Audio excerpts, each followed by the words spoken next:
Hello students, কেমন আছো তোমরা সকলে? আজকে আমরা আমাদের সেকেন্ড সামেটিভের অন্যতম গুরুত্বপূর্ণ একটি অধ্যায় চলতরিতের কিছু এমসিকিউ নিয়ে আলোচনা করব। আমাদের সেকেন্ড সামেটিভ পরীক্ষায় এখান থেকে 2টি এমসিকিউ করতে হয়।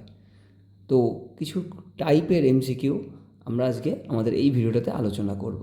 তোমরা তোমাদের আরও কিছু সমস্যা থাকলে সেগুলো আমাকে জানাবে। চ্যানেলটি সাবস্ক্রাইব করবে, লাইক করবে এবং কমেন্ট করবে। চলো তাহলে শুরু করা যাক।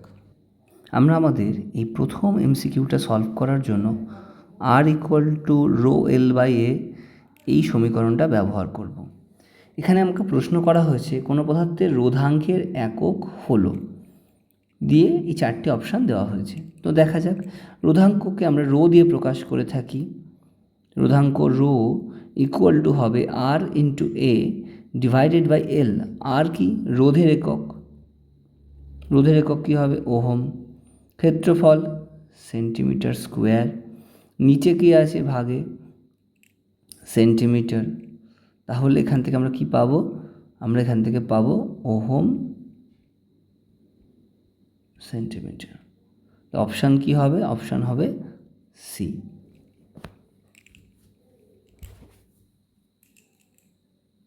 আমাদের দ্বিতীয় এমসিকিউটাতে কি বলছে আমরা দেখব। বলছে 1 কিলোওয়াট আওয়ার বলতে যত পরিমাণ তড়িৎ শক্তি বোঝায় তা হলো দিয়ে 4টি অপশান এখানে দেওয়া হয়েছে। আমরা জানি কিলোওয়াট কিসের একক? কিলোওয়াট হচ্ছে ক্ষমতার একক। তাহলে 1 কিলোওয়াট ঘন্টা। তাহলে এইখান থেকে কিলোওয়াট ঘন্টা দিয়ে আমরা কি বোঝাতে পারি? কিলোওয়াট ঘন্টা দিয়ে আমরা বোঝাতে পারি কিছু পরিমাণ শক্তিকে। ঠিক আছে, কারণ কার্য বা শক্তির হারকেই আমরা কি বলে থাকি? ক্ষমতা বলে থাকি। তো ক্ষমতা গুণ সময়, এটা দিয়ে আমরা শক্তিকেই প্রকাশ করে থাকি। তো 1 কিলোওয়াট ঘন্টা মানে কত বুঝি দেখা যাক। 1 কিলোওয়াট ঘন্টা সমান সমান, আমরা এটাকে কিসে নিয়ে যাব? আমরা এটাকে জুলে নিয়ে যাব। তো 1 কিলোওয়াট সমান 1000 ওয়াট।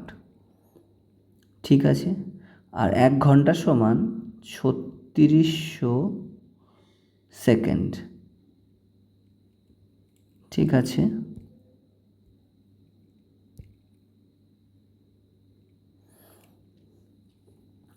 এক কিলোওয়াট সমান 1000 ওয়াট আর 1 ঘন্টা সমান 3600 সেকেন্ড।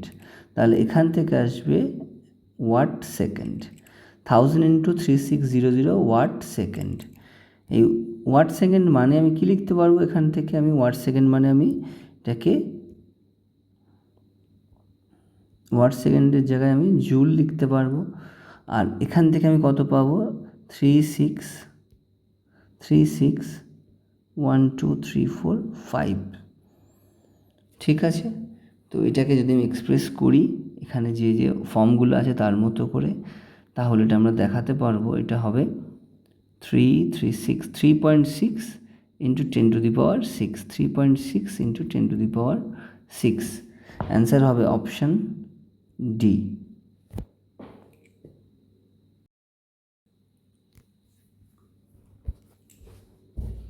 তৃতীয় এমসিকিউটা খুব পপুলার একটা কনসেপ্ট, I=Q/T। এটা দিয়ে আমরা সলভ করতে পারি। বলছে কোনো পরিবাহীর মধ্য দিয়ে 1 মিনিটে 60 কুলাম আধান প্রবাহিত হলে প্রবাহ মাত্রা হয়। তাহলে আমরা জানি I=Q/T। আমার এখানে কি বলেছে? আমার এখানে বলেছে 1 মিনিটে 60 কুলাম আধান প্রবাহিত। তাহলে Q= কত হবে? Q= হবে 60। আর টাইম কত বলেছে? 1 মিনিট। 1 মিনিট মানে কত সেকেন্ড? 1 মিনিট হচ্ছে 60 সেকেন্ড। ঠিক আছে, তো কুলাম পার সেকেন্ড মানে আসবে অ্যাম্পিয়ার। তো 60/60 মানে এখানে কত আসবে? অ্যান্সার হবে 1 অ্যাম্পিয়ার। Option D.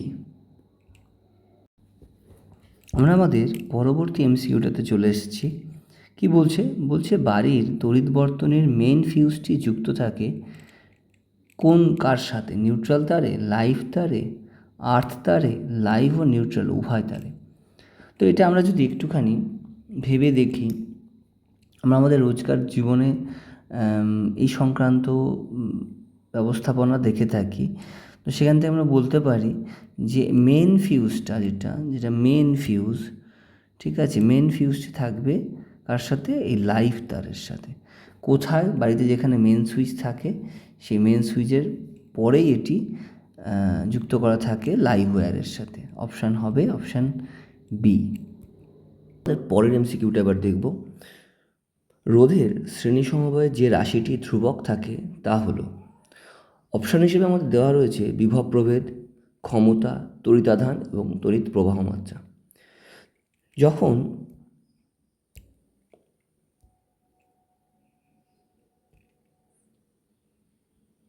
কয়েকটি রোধ শ্রেণী সমবায়ে থাকে, আমি এখানে ছবিতে 3টে রোধ নিলাম, R1, R2 এবং R3, তারা শ্রেণী সমবায়ে যুক্ত রয়েছে। এদের মধ্যে দিয়ে যখন তড়িৎ প্রবাহ চলবে, এই প্রবাহের মান প্রত্যেকটি রোধের মধ্যে দিয়েই সেম হবে। যদি প্রথমটার মধ্যে I হয়, দ্বিতীয়টার মধ্যেও I হবে, তৃতীয়টার মধ্যেও I হবে। তাহলে রোধের শ্রেণী সমবায়ে যে রাশিটি ধ্রুবক তা হলো, এটির উত্তর হবে তড়িৎ প্রবাহ মাত্রা। একটি পরিবাহীর রোধ ও সময় স্থির রেখে প্রবাহমাত্রা দ্বিগুণ করলে উৎপন্ন তাপ পূর্বের তাপের কত গুণ হবে? তড়িৎ প্রবাহ সংক্রান্ত তাপের অঙ্ক। তাহলে আমাদের এখানে যে প্রয়োজনীয় ফর্মুলা বা গাণিতিক রাশিমালা আছে সেটা হচ্ছে H = 0.24 I² RT। এই ফর্মুলাটা কাজে লাগিয়ে আমরা অঙ্কটা করতে পারবো। আমার এই অঙ্কের মধ্যে বা এই সমস্যার মধ্যে কোন কোন রাশিমালা স্থির রয়েছে? রোধ স্থির আছে এবং সময় স্থির আছে। তারপরে রোধ এবং সময় এই পার্টটা ধ্রুবক আছে, এটার কোনো পরিবর্তন নেই। প্রবাহমাত্রা কী হচ্ছে? দ্বিগুণ হয়েছে। তাহলে আমরা যদি এটা সাধারণভাবে প্রকাশ করি, H = I², ঠিক আছে?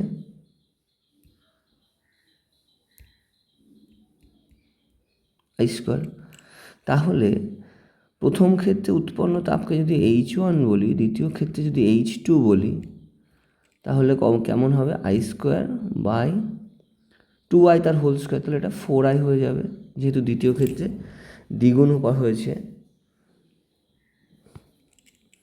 তাহলে এখানে আমরা দেখতে পাবো H2 = কত হবে? H2 হবে 4, H2 হবে 4H1। বলছে গৃহস্থলীর বৈদ্যুতিক বর্তনীতে যন্ত্রপাতিগুলি কোন সমবায়ে যুক্ত থাকে? এটি খুব পপুলার এবং সহজ একটি কোশ্চেন। এটির উত্তরটি হবে সমান্তরাল সমবায়ে যুক্ত থাকে। যুক্তিটা বলা যেতেই পারে যে যত যন্ত্রপাতি আছে সব যন্ত্রপাতিগুলিকে সঠিকভাবে বা ভালোভাবে যদি আমরা চালনা করতে চাই, প্রত্যেক যন্ত্রের দুই প্রান্তের বিভব প্রভেদটা কী হতে হবে? নির্দিষ্ট হতে হবে। এই জন্যই সমস্ত যন্ত্রপাতিগুলোকে সমান্তরাল সমবায়ে যুক্ত করা থাকে। প্রদত্ত কোনটি অ্যাম্পিয়ারকে প্রকাশ করে? অ্যাম্পিয়ার মানে হচ্ছে তড়িৎ প্রবাহ মাত্রা। তড়িৎ প্রবাহ মাত্রা সংক্রান্ত সমীকরণগুলো আমরা একটু দেখব। I = Q/T, Q যেখানে আধানকে নির্দেশ করছে, V = IR। এবার আমাদের যে শর্তগুলো বা যে অপশানগুলো আছে সেগুলো আমরা একটু দেখে নেব। কুলাম্ব সেকেন্ড কোনোভাবেই অ্যাম্পিয়ারকে প্রকাশ করছে না, তো এই অপশানটা হবে না। ভোল্ট ডিভাইডেড বাই ওহম, তাহলে V/R = I, এটা স্যাটিসফাইড হচ্ছে। ভোল্ট ওহম হবে না, ওহম বাই ভোল্ট R/V হবে না। সো অপশান হবে বি।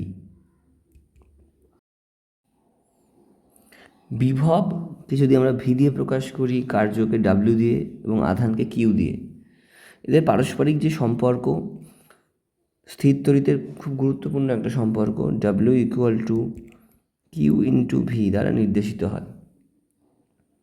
তো আমাদের এখানে প্রদত্ত যে সম্পর্কগুলো রয়েছে তার মধ্যে দেখব কোনটা এটার সাথে মিলছে। Q = WV হবে না, Q equal to V by W, Q equal to V by W হচ্ছে না, Q equal to V by W square এটিও হবে না, Q equal to W by V, 4 নম্বরটি সঠিক। বিওটি কোন রাশির পরিমাপে ব্যবহার করা হয়? এটি খুব সহজ এবং গুরুত্বপূর্ণ একটি প্রশ্ন। এটির উত্তর হবে তড়িৎ শক্তি। বাল্যচক্রে কোন শক্তিতে রূপান্তরিত হয়? বাল্যচক্রের ক্ষেত্রে আমরা এটা যদি একটু থিওরিটা মনে করার চেষ্টা করি, সেখানে দেখব তড়িৎ প্রবাহের ফলে সেখানে ঘূর্ণন ঘটেছিল। তাহলে এটি তড়িৎ শক্তি থেকে যান্ত্রিক শক্তিতে রূপান্তরের উদাহরণটি হবে।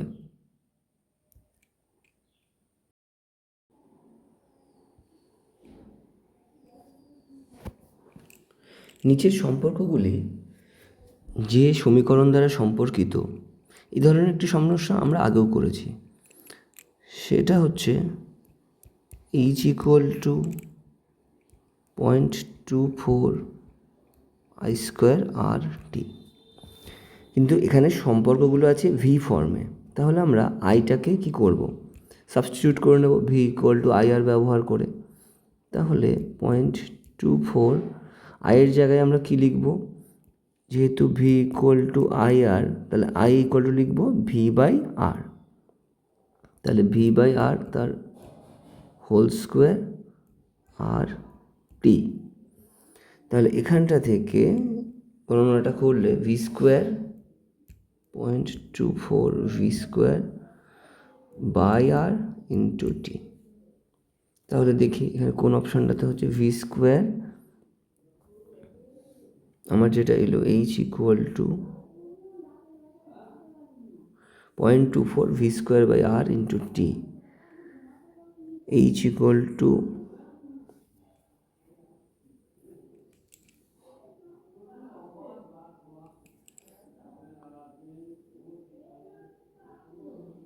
অপশান ডি হবে এখানে কারেক্ট।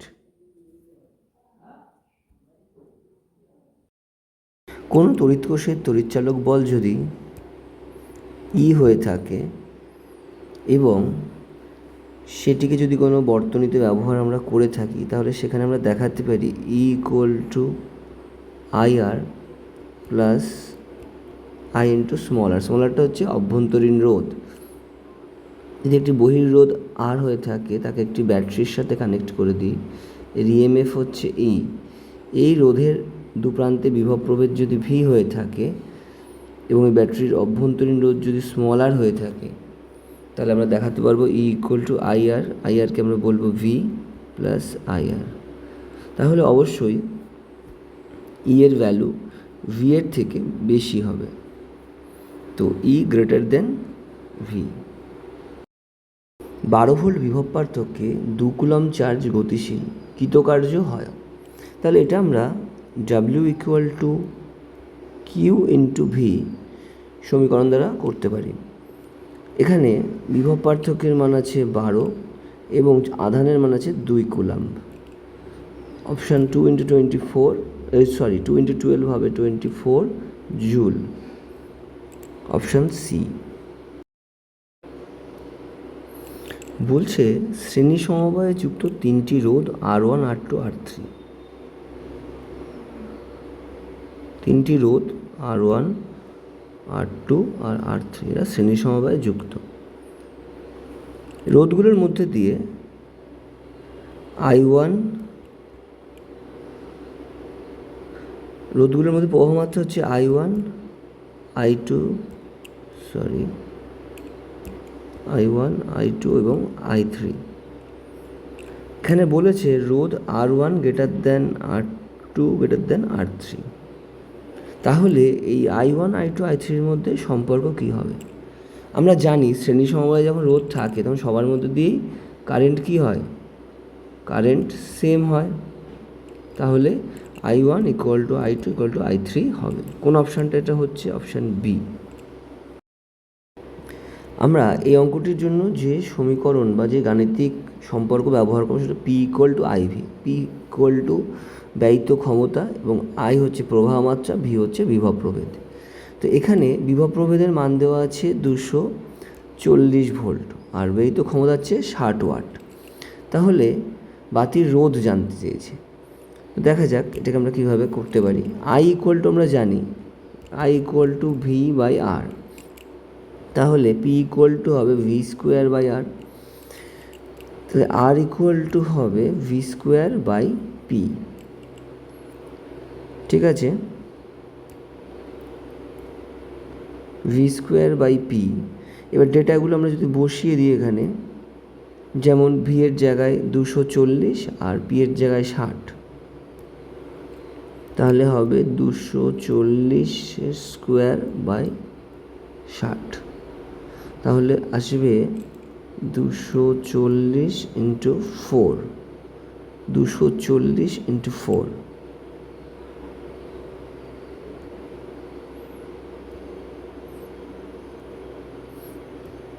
তাহলে এখানে অপশান হবে 240 ইন্টু 4 করলে 960, অপশান বি। ওহমের সূত্রের ভিআই লেখচিত্রের প্রকৃতি হলো, এটা আমাদের খুব গুরুত্বপূর্ণ একটি প্রশ্ন। লেখচিত্রের প্রকৃতি কেমন হয়? আমরা যদি এখানে আই এবং ভি এর লেখচিত্র আঁকি, লেখচিত্রের প্রকৃতি হয় সরলরৈখিক। আচ্ছা, এবার আমরা চলে যাব পরের প্রশ্নে।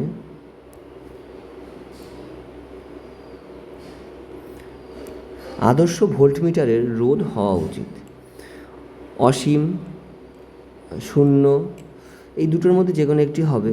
তাহলে আমরা জানি যে ভোল্টমিটার যখন বর্তনীতে ব্যবহার করা হয়, ভোল্টমিটারকে আমরা প্যারালালে ইউজ করে থাকি। যখন কোনো যন্ত্রের অ্যাক্রসে আমরা ভোল্টেজ মাপতে চাই, তাকে ভোল্টমিটারকে প্যারালালে কানেক্ট করি। তো এক্ষেত্রে ভোল্টমিটারের আদর্শ ভোল্টমিটারের রোধ হবে অসীম।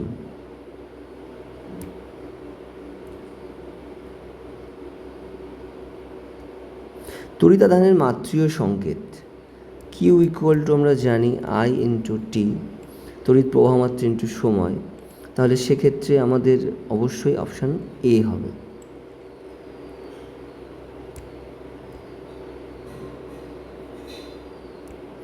শর্ট সার্কিট হলে বর্তনীতে রোধের মান কত হবে? বর্তনীতে শর্ট সার্কিট হওয়া মানে রোধের মান শূন্যের কাছাকাছি বা শূন্য হয়ে যাওয়া, প্রবাহ মাত্রা প্রচুর বেড়ে যায় এখানে।